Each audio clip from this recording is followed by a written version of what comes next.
this video is gonna be very unscripted, and it's mainly a reflection or like a realization on money that I had quite recently, or rather throughout 2025.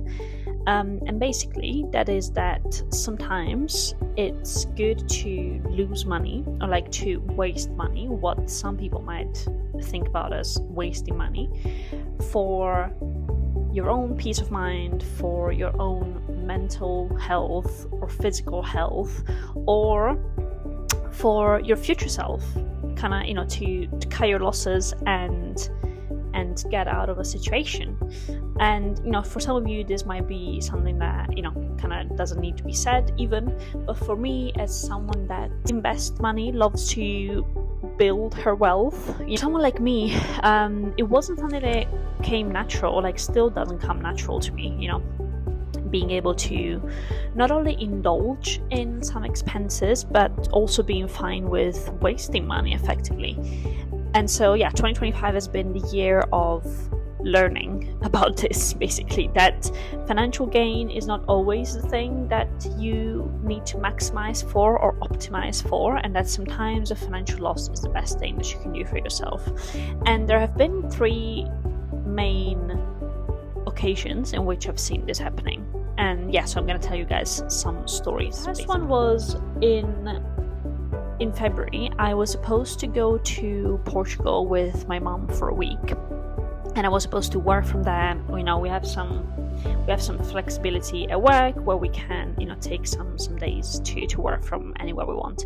So I wanted to treat my mom to a week away in Portugal. Neither of us have ever been to Portugal, so big event, and it was one of the first big expenses that I was making for her, basically, since starting to work. I booked everything and paid for the accommodation, and in hindsight, I should have checked for flights right then and there, but I kind of, like, living in London, I assumed that it would be no problem at all to go there, which for me it wasn't. There's plenty of flights going to Faro, which is the airport we would have gone to, because it was down on the Algarve region, beautiful. But then what I didn't expect is that for Italy, on the other hand, there's basically literally no flights going for late February.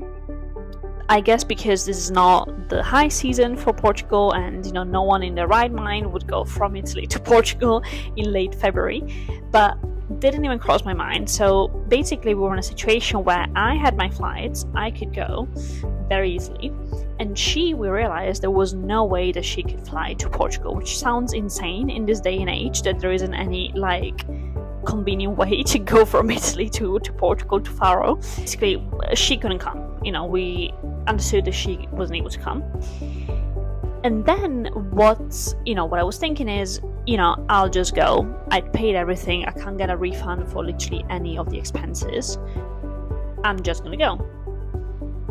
And then, I don't know, the time came, and literally I was asking everyone, like my friends, my colleagues, literally my clients, anyone, what they thought I should do. Like, should I go back home, or should I go to Portugal instead?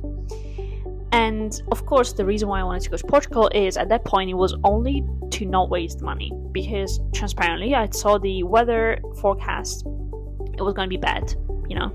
I saw just the idea of being by myself. Like, I love traveling alone, but it would have been working. Like, it's not like I would have gone out there exploring, etc. It would have been me working in a nice house overlooking the sea, but still by myself. It was not what it was supposed to be, and most importantly, my mom wasn't going to be there. So that was option number one. But again, on the pro side, I'd spend the money, and so I wouldn't waste the money. Option number two was, I'm just going to go home instead. So not only do I lose the money, but I also spend more money to book tickets to go home. And so every inch of my body, my personal finance body, was yelling at me to just not waste the money and go to Portugal and just be there for the sake of it.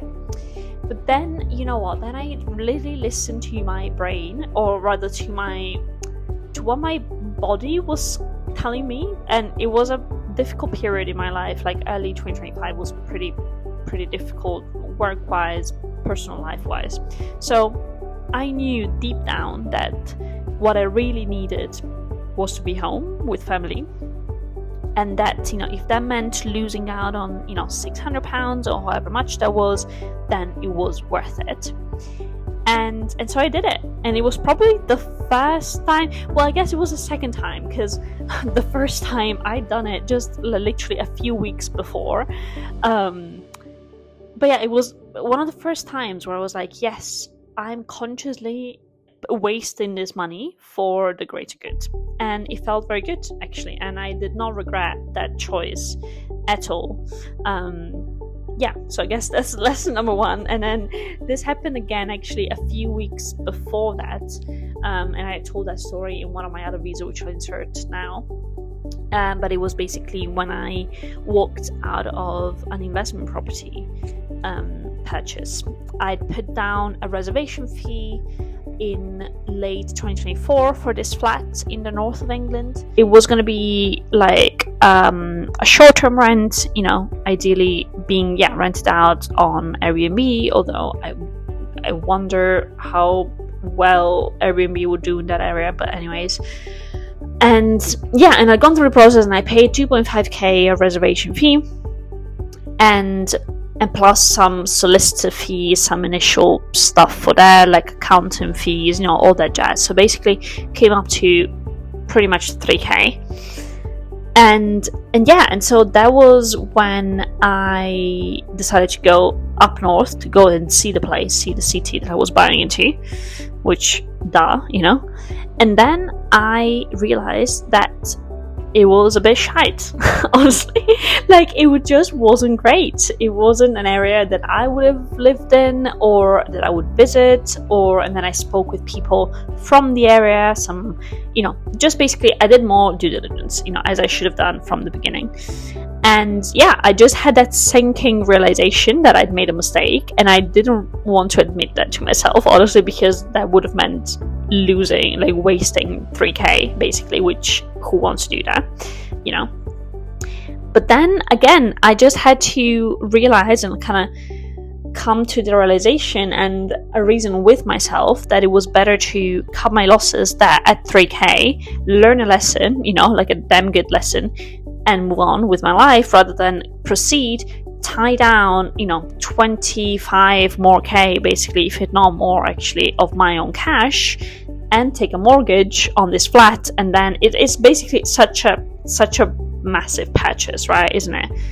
It was another very enlightening moment of just having to understand that, hey, you wasted 3k, but it's a much bigger lesson that you learned, and you're also not tying yourself down to a potentially difficult situation.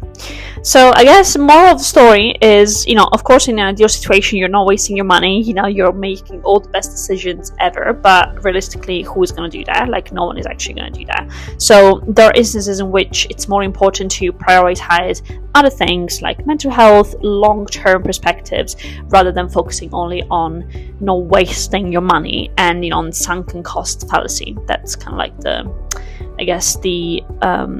intellectual framework that we can refer to. And sunken cost fallacy is one of the most powerful forces in humans, I believe. Once we have made an investment into something, it becomes much more difficult to walk away from it. So it's very important that we kind of check ourselves, double check ourselves, and make sure that we're not doing that, basically. Hope this helped. Just a little bit of a ramble, I guess, on my thinking, and I will see you soon. Bye bye.